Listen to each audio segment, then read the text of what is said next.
How's it going? Wooden Spoon Supercoach here. It's time to get into the Origin planning. I would have liked this out a couple of weeks ago, but as I've mentioned, I've had a lot of shit going on. Better late than never. We've still got, round 10, 11, and you can still make trades going into round 12. So you've got 6 to 9 trades, depending on how many boosts you've got and how many you want to use to get your team right. Hopefully, for the last couple of weeks, you've kind of had Origin in the back of your head and haven't been bringing in players who are definitely going to play Origin or people who are likely to. There's always some surprises in the Origin team list, but hopefully it doesn't stuff us around too much. So down the bottom here, you can see that for the major rounds, I'm good for all of them, and I can actually trade out 2 round 12 players and 1 round 15 player to help me bolster the minor buys here. Can you see my cursor? Kind of. All right. So it's important to remember that the minor buys are actually harder because you need to field a full team, whereas on the major buys, half the teams aren't playing, but you only need to field 13 players. So a full starting team, including your reserves. So if you've got 4 players that aren't playing in your starting team and you've got 4 reserved, then you're fine. But yeah, fielding a full team with 3 teams on the bye is quite difficult because there are a few relevant teams in these minor buys. Bulldogs, very relevant. Dolphins, not so much. Sharks, very relevant. Round 16, Manly, Bulldogs, Dragons. That's quite tough. 19, Manly, Raiders, Rabbitohs. So not the toughest there, but it's the minor buys that often catch people out. So let's say you've got Cleary and you've decided you're going to trade him out. How do you find the teams that are best to replace him? We'll use my team as an example. So Cleary, we'll highlight the Panthers here. So in my preparation, all my Origin guns, I've erred on the side of caution and acted like they aren't going to play at all during this period because you never know if they're going to back up or not.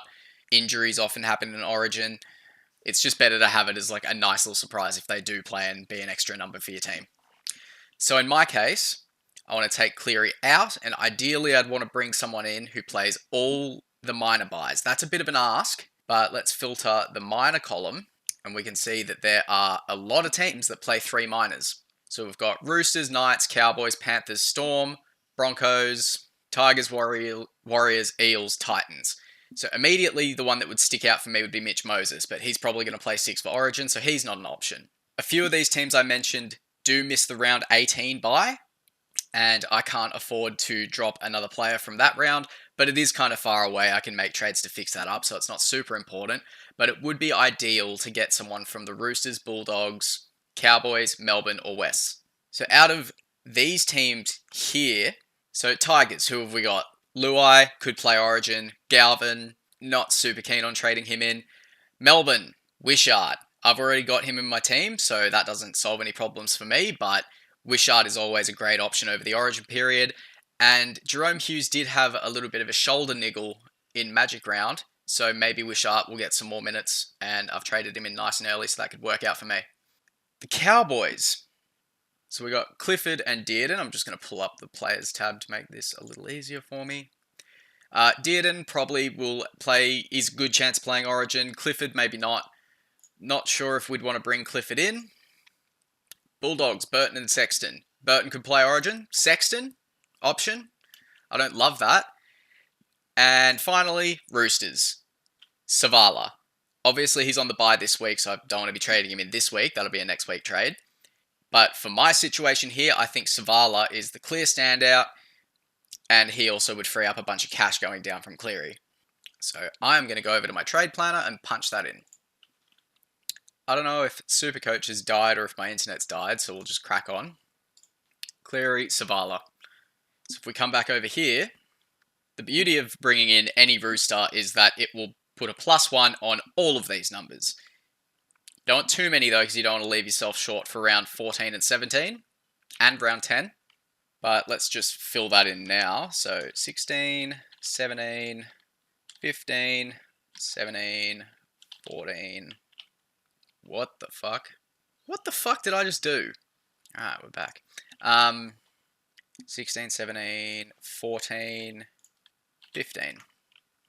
I'm going to have to go back and check the recording whether I did that right with the little bed shit there. So now we have 3 extra players here. We only need 1 here, 1 here, Still 3 there and -1 there. Now, obviously, trading out an Origin player and bringing in a non-Origin player is going to be beneficial. So now let's get a bit more tricky with it and bring and trade out and in 2 players that both don't play Origin. So if we come over to my team, Horsburgh's a good one because he's going to be a trade out for a lot of people. So Horsburgh. Raiders. So for Horsburgh, he has very good Origin cover, and I'm not super stoked about trading him out because there's not going to be many players I can bring in his place. The easiest straight swap I can do in terms of having the same coverage would be Tarpany, same team, obviously. So if you can move between players in the same team, it makes it very easy. You don't have to update anything, but that's not always going to be possible. So if we were to take out Horsburgh, we're going to lose a number on 13 and 16, which is quite a big deal. And the Majors losing a number isn't that important. So we need to find someone, we need to find a second row forward or a front row forward, because I've got the duels, that ideally plays 13 and 16. So we've got that. So we've got a lot of the same teams we were just looking at. So Roosters play 13 and 16. Knights also do. Cowboys also do. Obviously, all the teams that play all the minors are going to cover it. Raiders play 13 and 16. Dragons don't play 16. Dolphins don't play 13. Sharks don't play 13. Rabbitohs play 13 and 16. Manly misses 16. Bulldogs miss both. So just for the sake of making it easy to see, we'll highlight those teams pink for now. So now on my second screen, you can't see this, but I'll flip over to it once I've done it because I need to be able to see both. Go over to the Players tab, filter for front row forward, second row forward, and then punch in all these teams. Okay, I've filtered those in, so we'll flip over. Okay, so these are all the options we've got. Do any of them happen to have good break-evens? Bo Fermor. So that's a great trade immediately, so maybe I'll have to do that this week even. While we're on the topic, this Luron Pateo guy, I think he'll be a great trade in this week. He had a really good game on the weekend. Isaiah Yeo, Liam Henry, they're probably going to Origin, so there will be minutes to fill for him. He's just about bottom dollar, and the fact that he fits in this filter and plays the 2 rounds I need him to, and frees up a bunch of money, I really like that. He is a front row forward though, so that might make it a little bit more difficult. But you don't have to pick this now. You can just look at your options. So you can be like, okay, if I want to go expensive, Bo Fermor. If I want to go cheap, Pateo. Eli Katoa, also a good option. So as long as it's not that complicated getting the filtering right. It's more just putting that bit of effort in and actually doing it. So that's that example. Let's do it one more time, maybe with a center wing this time. So who have I got that needs to go? Jackson Purdue. While we're on the topic, he has an 100 break even. He's peaked. You don't have to sell him, but he is 638k, so he's made a shit ton of money. And I would love to flip him to Karaz, but the Bulldogs really don't have very good Origin cover.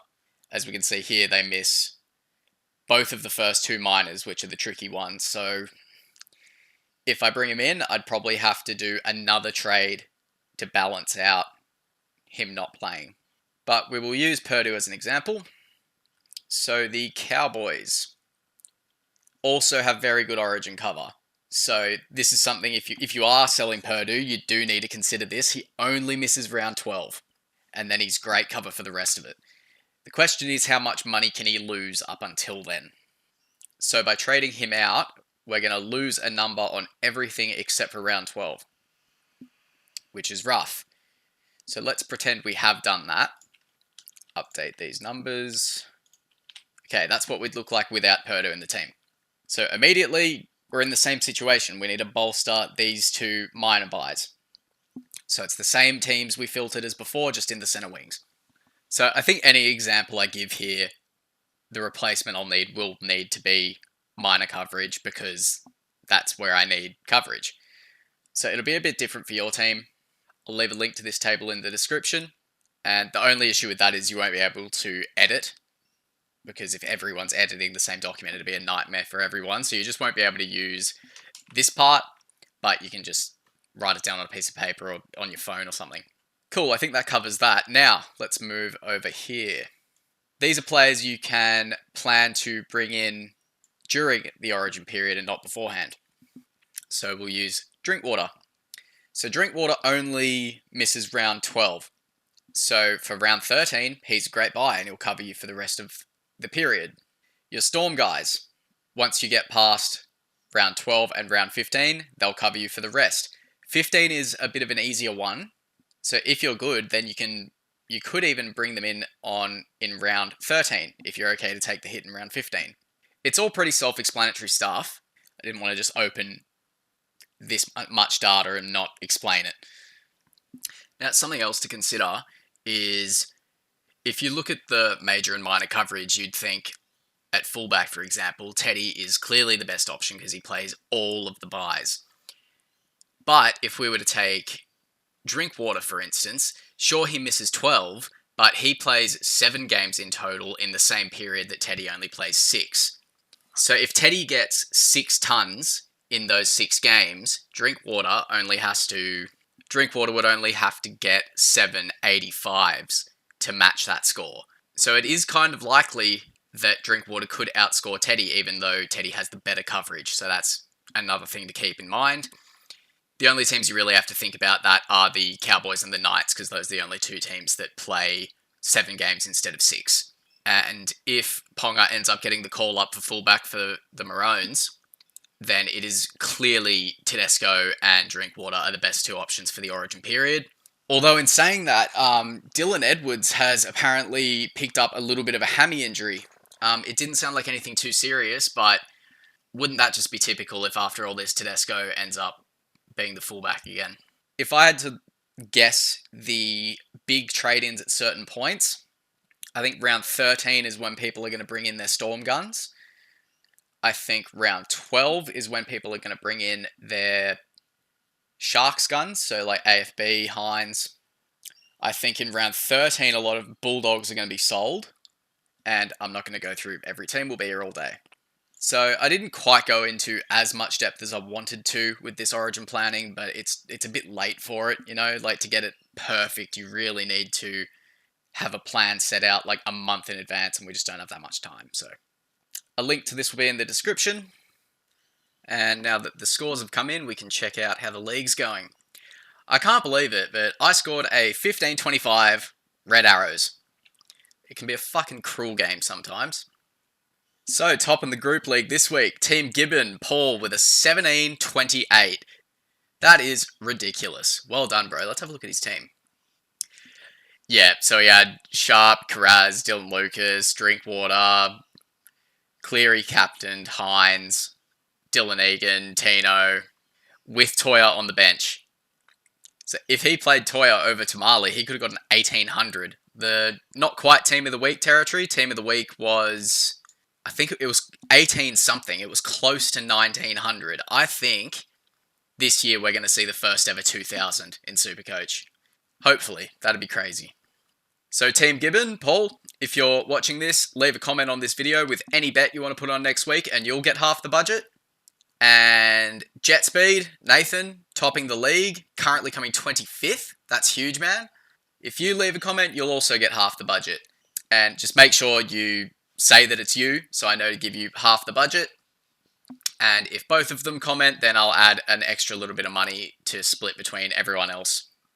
And a reminder, if you see a video and there's no comments with bets, put one in and you'll get the whole budget.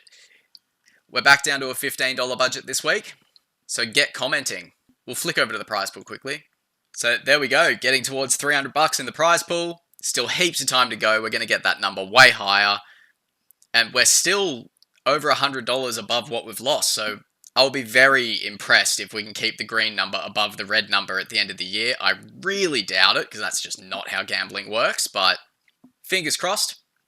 And just a reminder to Metamorphosis, I've rounded you up to $100. You can leave a comment and you can take as much of that $100 as you want. If you want to take 50 and go down to 50 and still be winning, cool. If you want to take the whole $100 and start again from zero, sure. Or if you want to take $65 and be just in first place at $35, you can do that too. Completely up to you, bro. Let me know in the comments. That's all for this video, guys. Don't stress yourself too much in the Origin period. A lot of people are going to get stuck and end up in shitty situations. It is next to impossible to get through completely unscathed, but doing your planning puts you in the best position to do it. So yeah, I'll see you tomorrow for the teams list video. And I just want to mention the support on the videos has been awesome. There hasn't been a shitload of comments, but there's been a few saying that they actually look forward to my uploads every week. So it's really cool that I'm not just speaking into the void and people are actually enjoying these videos. So appreciate your support. Leave a like and subscribe if you want to support the channel. And I'll see you tomorrow. Hooroo.